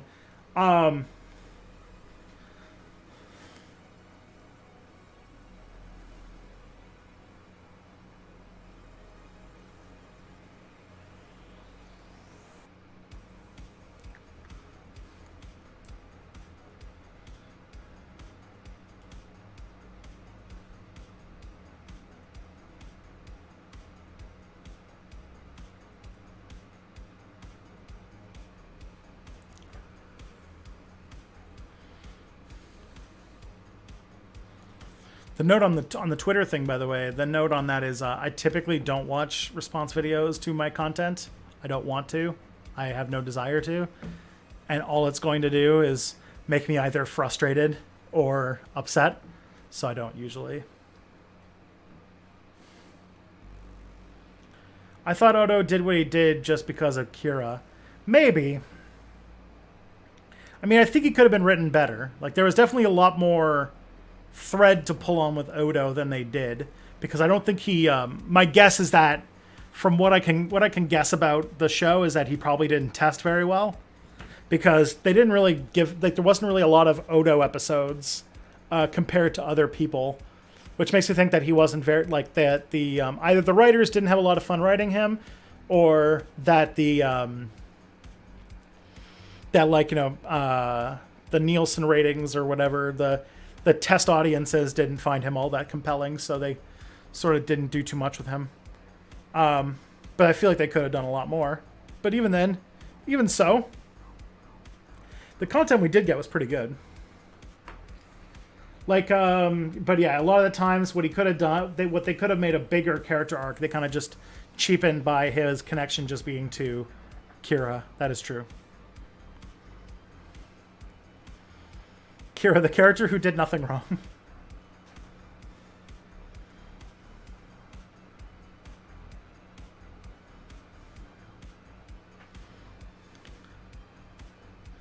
Let's see if we got any submitted questions. I haven't done that yet. All right.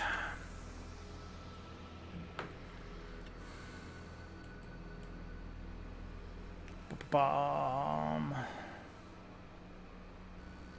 Here we go.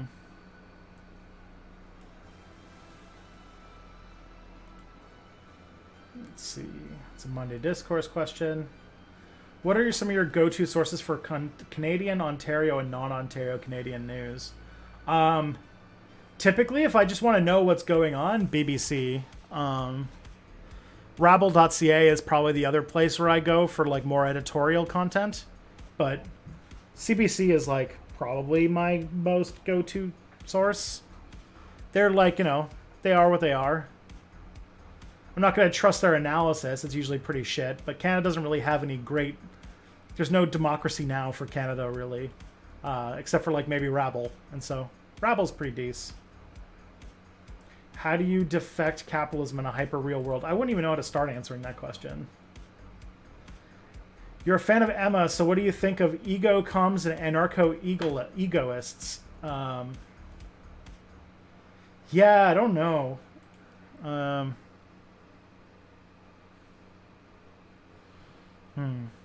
That's sort of like individualist anarchism. That's like very much the intellectual father of both a lot of modern anarchism, but also like the kind of right-wing libertarian political thought. They sort of have like a egoist root in them.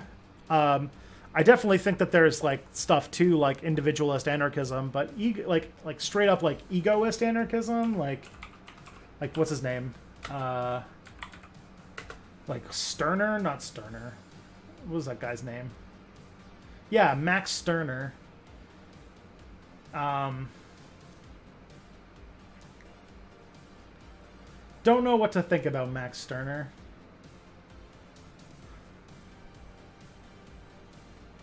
Feels very much, feels kind of Nietzschean, doesn't it?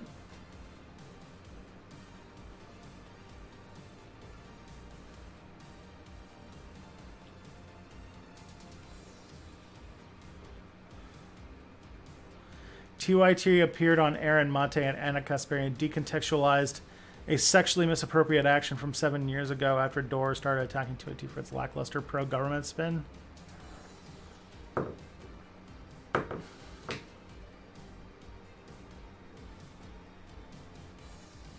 Sure, Dirt is a dirtbag leftist. Is this creating an Assange smear character assassination? Would I want to live in the rolling fuck / city of wheels? Yes! Sounded fun. I mean, you have to be like a hyperhuman or whatever for that. Which sounds like it's a mixed bag. But,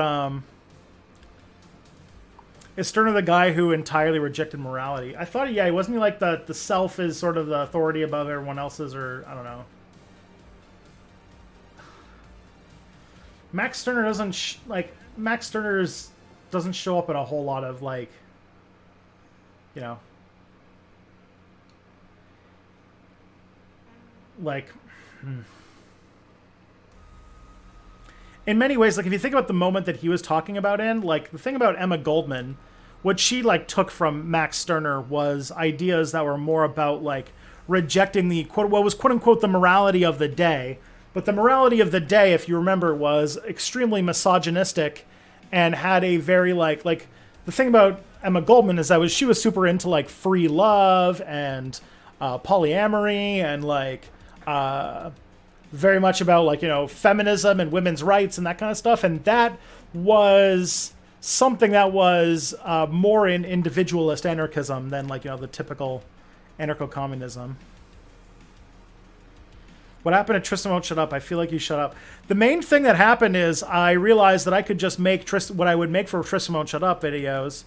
I could just make them on Step Back and they would do well. They would do better because people like, you know, it seems that I didn't need to make a new channel to do content that wasn't explicitly history. So now I'm trying to think about what to make for Tristan Won't Shut Up. And I don't know what that would be.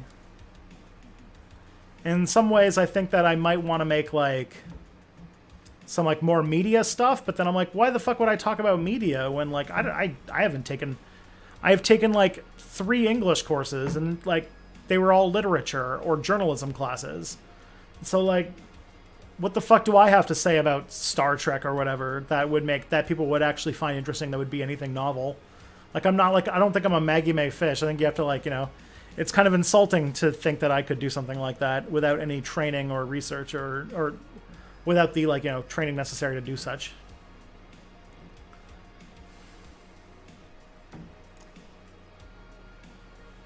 But you know, if I find a good use for Tristan Won't Shut Up, I'll definitely come back to it.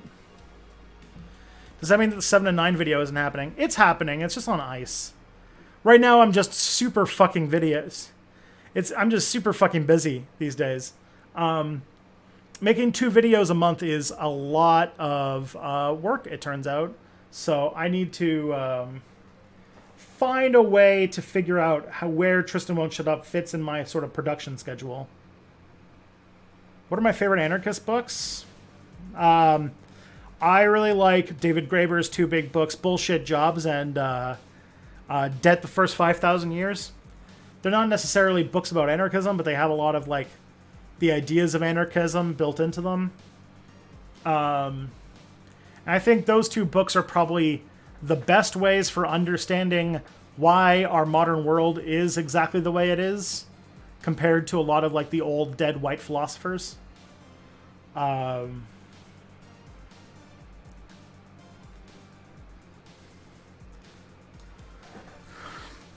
I'm also a very big fan of The Conquest of Bread. Not exactly a, controversial one, but I feel like it's, the bread book's considered required reading for a reason.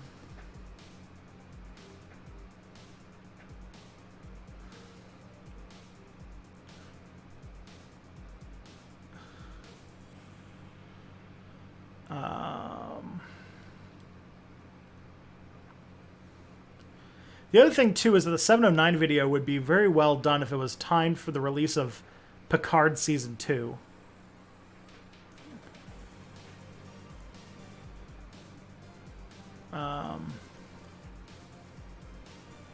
Thank you, Lidlow, for saying my Star Trek video is good. Do you think it'd be possible to have a situation where something like the Rolling Fuck and Heavenly Kingdom both exist in North America? Like, can the ideological divide ever get that stark?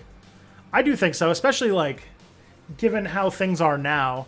Like, there's a pretty growing divide in the younger generation between the radical left and the radical right. And all you would need is, like, the fact that they had a civil war. Obviously, the Civil War is a great way to, really drive radicalism in different directions. And then, at the same time, having them all split in different countries and spend, like, a bunch of time separate, like, in separate sort of intellectual bubbles or whatever. Yeah, I could totally see it happening. I mean, Syria was a place where both Rojava and ISIS came out of the chaos, so,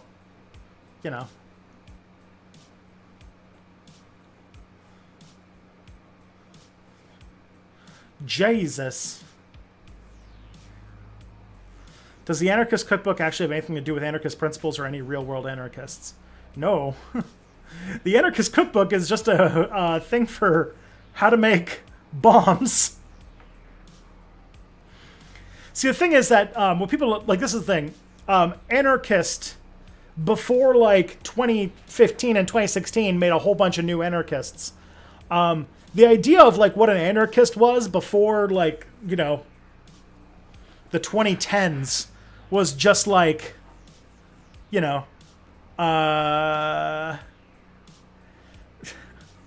was just like a mustachioed Italian man with a big bomb, Like, it was just a terrorist. So anarchists had a long association with, like, guns and bombs and stuff like that, especially bombs and improvised weapons and stuff. And so probably the reason why the Anarchist Cookbook got its name was because it was just because anarchist meant, like, mad bomber type person.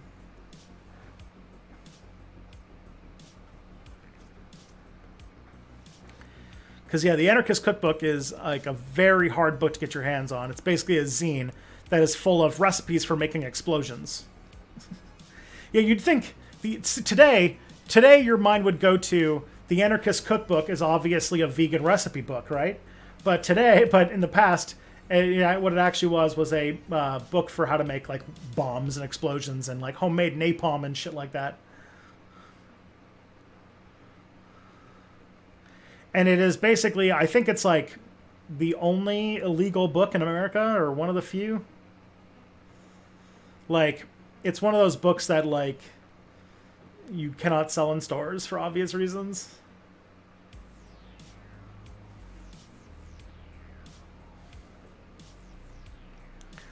With Trump, I learned that no one is above the law unless you're the president. Well, no one's above the law unless you're rich. Rich people basically just, they just get away with crimes. That's sort of their thing. You should totally do an episode about how fascists have courted the post-left / egoist anarchists. Maybe. We'll see. I gotta be. I got. I don't. I want to make like a sort of like video about the anti-woke left and how they're basically dupes and easy recruiting fodder for fascists, and that people like Jimmy Dore are essentially like the new like Father Coughlin's shoveling people who think that they are leftists with like ideas of like healthcare and education and stuff like that, but is trying to actively make connections with like neo-Nazis and fascists. Like, there's a reason why Jimmy Dore keeps having fucking people from the Proud Boys and shit on his show, or whatever his the Boogaloo Boys and stuff like that. Do you know who wrote the Anarchist Cookbook now disavows it, but can't stop it being sold because he signed away the rights? Oh, I didn't know that. What does the anti-woke left mean? It's basically this. So there's a really great article by Nathan Robinson about two kind of like big figureheads in the anti-woke left sort of space, which are Glenn Greenwald and Matt Taibbi. It's essentially an idea that it's us learning very quickly that you can be a leftist and still be shitty. And these are people who think that the reason why more people aren't becoming leftists is because these woke scolds just keep these woke scolds keep saying that keep telling you to not be racist and not be transphobic, and that's what's causing the left to lose. And so if the left is going to succeed, we have to be like the left, but also we're allowed to say racial slurs. And like they complain a lot about like how like these are like people who are leftists who think that they can be friends with like what's his name, fucking Tucker Carlson, and like leftists who think that they can have somebody from the fucking Boogaloo Boys on their show and talk about how they basically agree on everything with a like neo-Nazi group that wants to start a race war in America. So it's like, yeah, they basically think that like it's a leftist group that wants to not do anything about anything to do with race or gender or LGBTQ rights and just want to like just do the class war. So it's like, yeah, it's your Jimmy Dores, your Glenn Greenwalds, your what's it called? Your Matt Taibbi's, and like your Peter Coffins and like that kind, that like your Angie Speakses and such.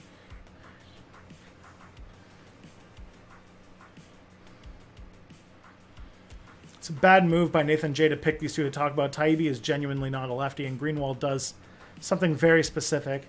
Nathan should have considered someone like Adolph Reed. But I think that like Nathan Robinson's article is specifically about how these two have had like a major change of, have like fallen into sort of the trap of right-wing dog whistles and stuff like that recently. Do we ever need to consider combining socialism with nationalism?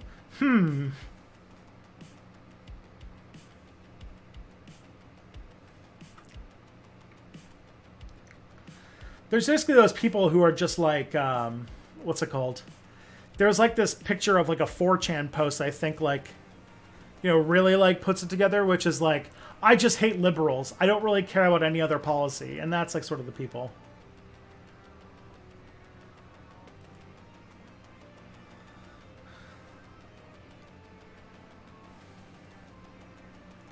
What happened with Peter Coffin and Angie Speaks? I don't know. I don't. I haven't paid attention to what's going on with them in months. I haven't heard from them in ages, so I don't know what's going on.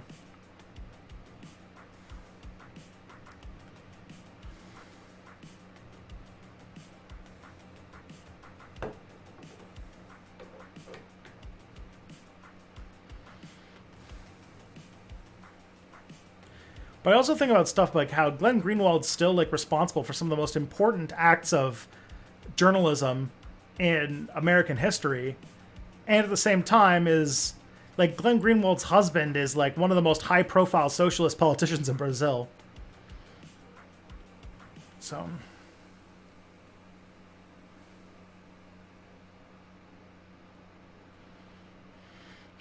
the other not, Amy Therese is another one that I would put on there. Caleb Maupin is another one of these, like, anti-woke leftists.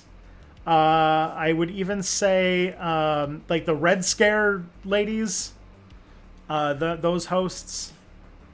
Yeah. They have their own, what's it called? There's a guy named, I think, Jesse Single or something like that, I think, is also in that kind of vein.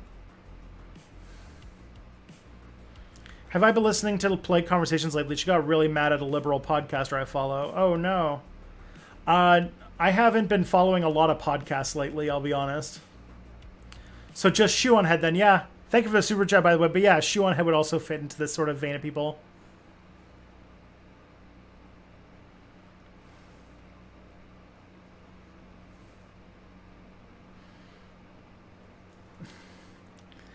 Are the Proud Boys on an FBI watch list? Possibly.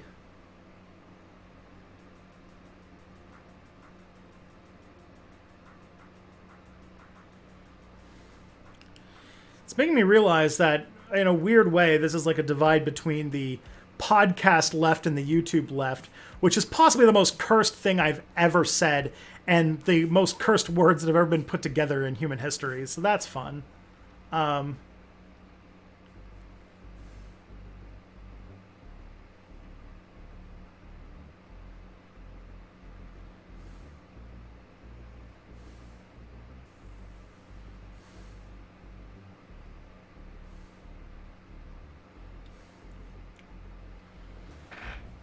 I don't know. I don't like this sort of anti-woke left situation.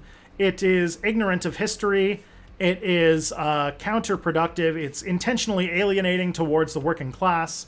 Like a lot of these, class reductionist types seem to have this idea that the working class is primarily like blue-collar white men who put on a hard hat and go into the mines to mine money all day, and that they would be like radical socialists if it wasn't for the fact that their grandson said that they shouldn't say the N-word anymore, which is like extremely anachronistic and not really like a thing anymore. Like that, those kinds of people are very few and far between. The ones that are pretty middle class. And like, if you really look at like what America's working class looks like, it is very like multiracial. It is very, it is service economy focused. And it is a lot of like precarious workers who are of various different types of like, oppressed groups. Because if you are a real Marxist, you'll read about things like hyper-exploitation and like the fact that women, people of color, LGBTQ people, immigrants, people with disabilities, all these people, because they have a thing that society lets companies get away with exploiting even more than the average worker, will get paid even less for more work. And so they use people's like hatreds to divide the working class and exploit these people even harder. And so if you want to be a real class reductionist about it,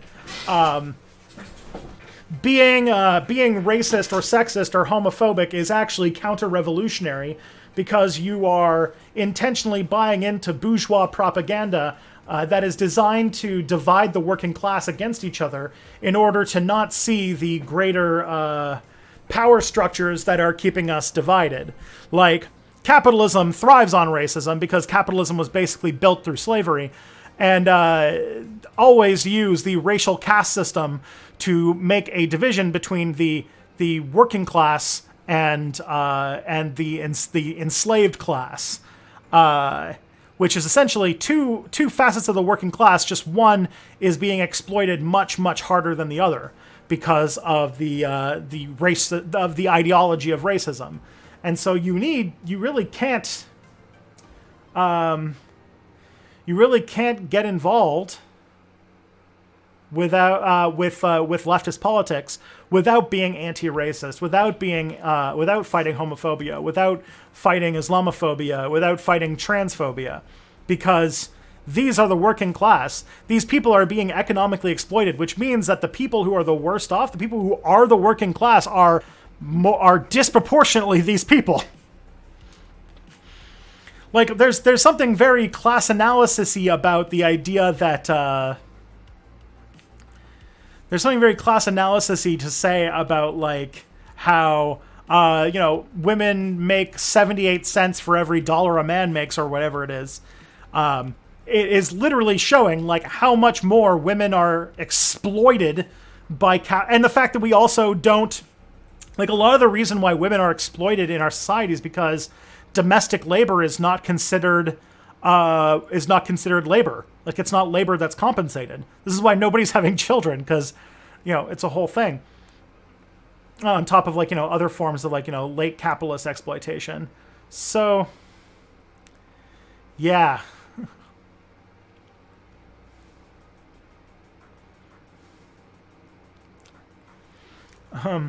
So you really, like, the anti-woke left is kind of bullshit.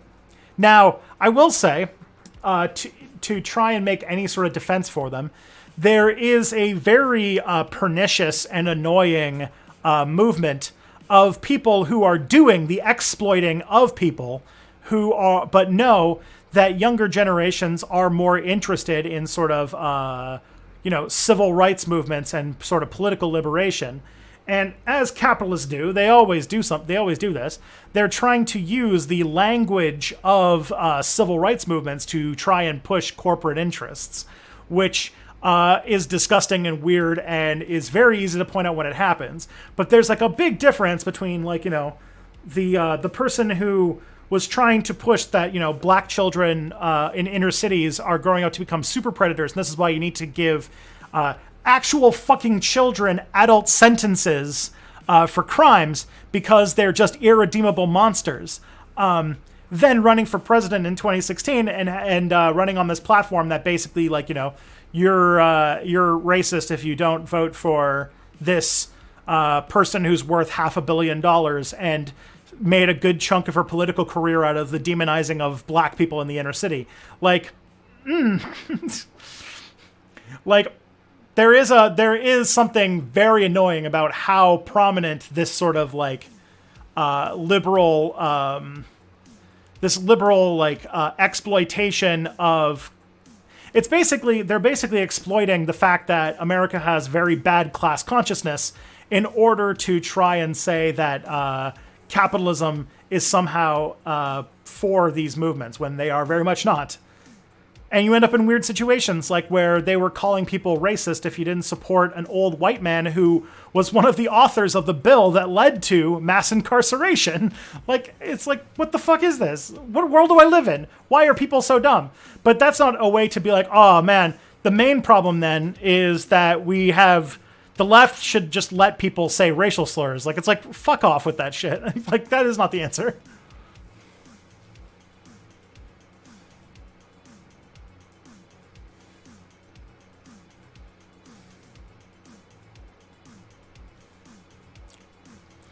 And, like, we don't need no, like, white. The thing is, also, what's it called? When, I gotta put this together correctly. Sorry, Chrisiosity is messaging me right now.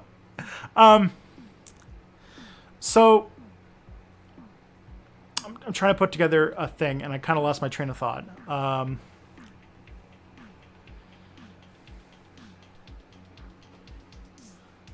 Even so, don't you need the support of white men to do socialism? Sure, but, like, what's it called? You're going to create more division by bringing, like, white guys who are toxic and shitty into your movement than you are by just saying, hey, don't be shitty.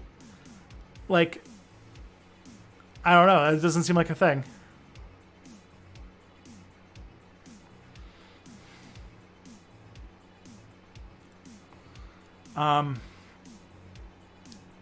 You know.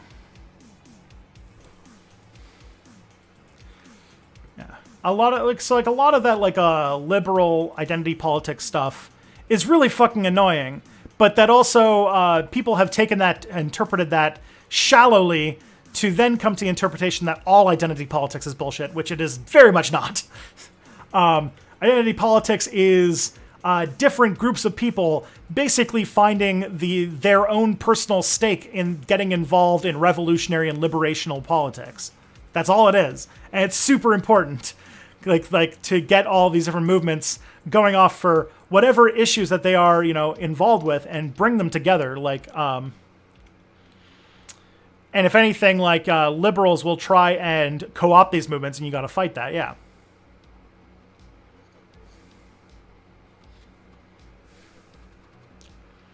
But this is also why I think a lot of people are noticing that this sort of liberal interpretation is weak.